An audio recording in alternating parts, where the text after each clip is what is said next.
Assalamualaikum warahmatullahi wabarakatuh. Shalom, Om Swastiastu, Namo Buddhaya, salam kebajikan, salam sejahtera untuk kita semua. Ada pepatah yang mengatakan, tak kenal maka tak sayang. Maka dari itu, izinkan saya untuk memperkenalkan diri saya. Halo semuanya, nama saya Akila Zaratunisa dengan NIM 1101624078. Saya merupakan mahasiswa S1 Pendidikan Guru Sekolah Dasar, Fakultas Ilmu Pendidikan Universitas Negeri Jakarta.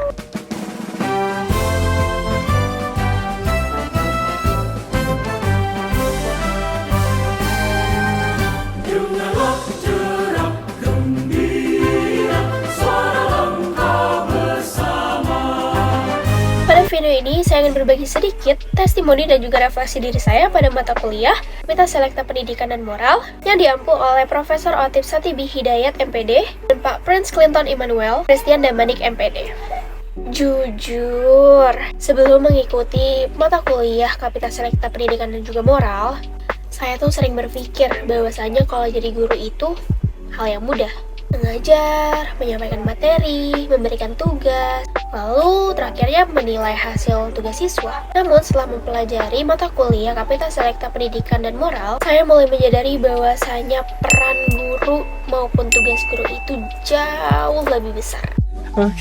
Karena guru itu bukan hanya mengajar, tetapi juga memahami anak sebagai manusia yang memiliki perasaan, kebutuhan, dan berbagai masalah yang mungkin tidak terlihat oleh orang lain.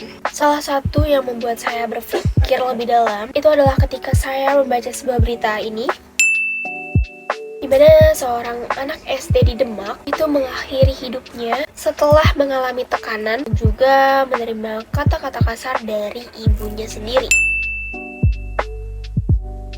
Nah, di sini saya sebagai calon guru SD masa depan, kasus ini tuh sangat membuat saya sedih.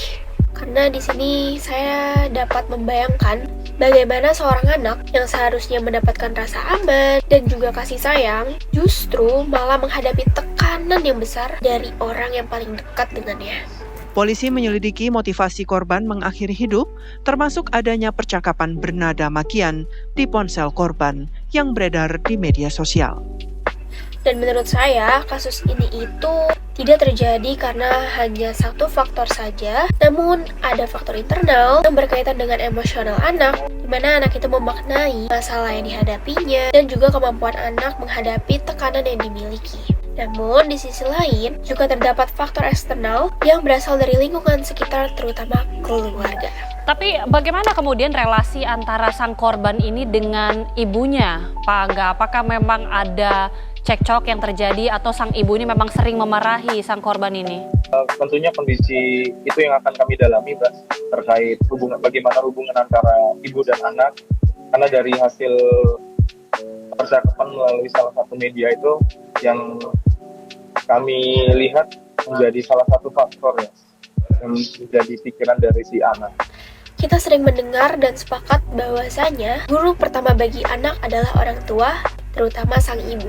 Dari ibu, anak bisa belajar, berbicara, mengenal kasih sayang, belajar menghargai dirinya sendiri, dan memahami dunia sekitarnya. Namun, ketika membaca kasus tersebut, saya merasa sedih karena peran tersebut tidak dirasakan oleh korban, di mana sosok yang seharusnya itu menjadi tempat paling nyaman justru menjadi sumber luka terbesar bagi anak. Dan dari kasus ini juga, saya semakin sadar bahwasanya kata-kata orang dewasa itu memiliki pengaruh yang sangat besar bagi anak. Terkadang, orang dewasa menganggap sebuah ucapan hanyalah kemarahan sesaat. Tetapi, bagi anak, ucapan tersebut bisa terus tersimpan di pikirannya dan mempengaruhi cara ia melihat dirinya sendiri. Sebagai calon guru sekolah dasar, saya sangat berharap bahwasanya suatu hari nanti saya ikut serta untuk mencegah kejadian ini terjadi. Saya sangat sadar bahwasanya seorang guru tidak dapat menyelesaikan masalah siswa yang ada di rumah.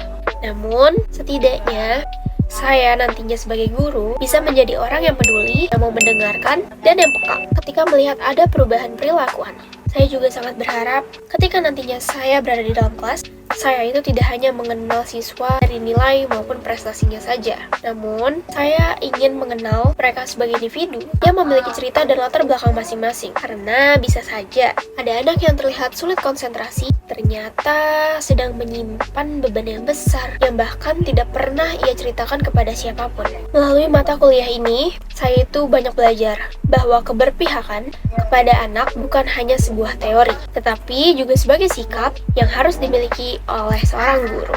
Karena guru perlu memiliki kepedulian moral terhadap berbagai permasalahan yang dialami oleh peserta didik. Guru harus mampu melihat anak bukan hanya sebagai siswa yang harus mencapai target akademiknya saja, melainkan juga sebagai manusia yang perlu didengar, dihargai, dan dilindungi. Dan menurut saya juga, kesadaran seperti inilah harus terus dibawa oleh kita sebagai calon guru, karena pada akhirnya, keberhasilan seorang guru bukan hanya dilihat dari nilai siswanya yang tinggi, tapi juga dari bagaimana ia mampu menciptakan lingkungan yang aman, nyaman, dan mendukung perkembangan anak dengan menyeluruh. Mata kuliah Kapita Selekta Pendidikan dan Moral ini sangat memberikan banyak pelajaran yang berharga bagi saya, karena bukan hanya menambah pengetahuan, tetapi juga mengubah cara pandang saya terhadap profesi guru.